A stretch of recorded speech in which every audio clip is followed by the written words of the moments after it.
వరద తుపాను కారణంగా నిలిపివేసిన విద్యుత్ను 3 రోజుల్లో పునరుద్ధరిస్తామని తమిళనాడు విద్యుత్ శాఖ అధికారులు చెబుతున్నారు. విద్యుత్ స్తంభాలు నేల కొరకటం వల్ల వాటి స్థానంలో కొత్తవి వేస్తామంటున్న electricity board chairman, managing director Sai కుమార్తో మా ప్రతినిధి శ్రీనివాస్ ముఖాముఖి.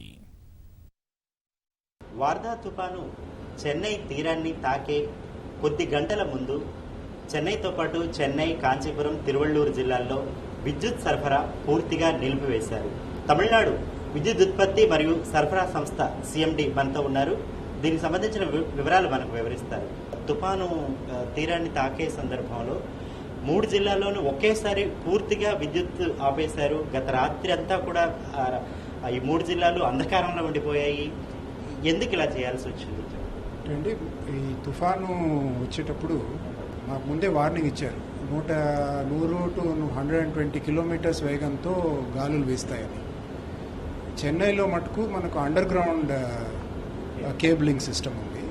మిగతా జిల్లాల్లో ఓవర్ హెడ్ లైన్స్.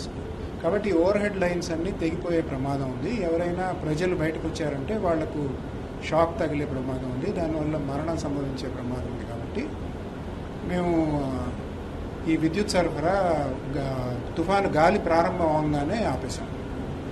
కానీ ఏమైందంటే తుఫాను వచ్చిన తర్వాత ఆ లైన్లు చాలా మటుకు తెగిపోయాయి. బయట నుంచి చెన్నైకి పవర్ తీసుకొస్తే north Chennai thermal power plant నుంచి సౌత్ నుంచి తీసుకొచ్చే 230 కిలోవాట్ లైన్స్ ఉంటాయన్నమాట అండి. ఆ 230 కిలోవోల్ట్ లైన్స్లో 4 టవర్లు నిన్ననే కింద పడిపోయాయి, కొలాప్స్ అయిపోయాయి. అలాగే సౌత్ సైడ్లో ఒక 16 టవర్లు కొలాప్స్ అయిపోయాయి. కాబట్టి లోపలికి మనకు చెన్నై లోపలికి కాంచీపురం, తిరువళ్ళూరుకి రావాల్సిన పవర్ రాలేదు. అందువల్ల మనం రెస్టోర్ చేయలేకపోయాం వెంటనే.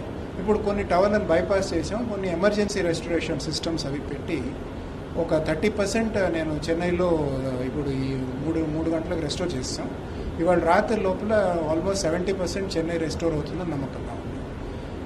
కొన్ని interior areas of the district Kanchipuram, తిరువళ్ళూరులో కోస్ట్ కాని ఏరియాస్లో అంతా నిన్న ఆఫ్ చేసిన పవర్ ఇవాళ రెస్టోర్ చేసేస్తున్నాం.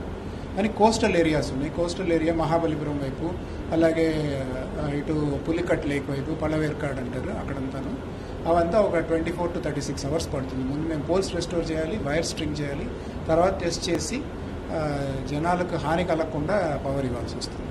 వైజాగ్ని హుద్హుద్ తుఫాను తాకినప్పుడు తమిళనాడు ప్రభుత్వం వచ్చి సహాయం చేసింది. పోల్స్ కానివ్వండి, చాలా ఒక పరికరాలను సరంజామా అంతా కూడా పంపించేది.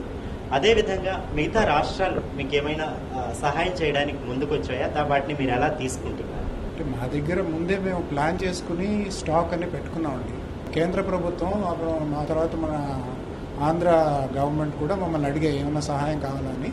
వాళ్ళ దగ్గర నుంచి ఏదైనా ట్రాన్స్ఫార్మర్స్, మెన్ అండ్ మెటీరియల్, ఇప్పుడు emergency restoration system government of India నుంచి తీసుకున్నాం. అలాగే ఆంధ్ర ప్రభుత్వం నుంచి కూడా అడిగారు మమ్మల్ని ఏమన్నా పంపించాలా మీకు అని. అవసరమైతే తప్పకుండా తీసుకుంటాం, ట్రాన్స్ఫార్మర్లు ఏవి అవసరం వస్తాయేమో అని చెప్పి పెట్టుకున్నాం. ఉంటే తప్పకుండా వాళ్ళ దగ్గర తీసుకుంటాం. వార్దా తుఫాను తాకిడికి దెబ్బతిన్న విద్యుత్ ఉత్పత్తిని 36 గంటల్లో పునరుద్ధరిస్తామని Tamil Nadu electricity board chairman and managing director Sai Kumar అంటున్నారు. కెమెరామెన్ శ్రీకాంత్తో చెన్నై నుంచి శ్రీనివాస్.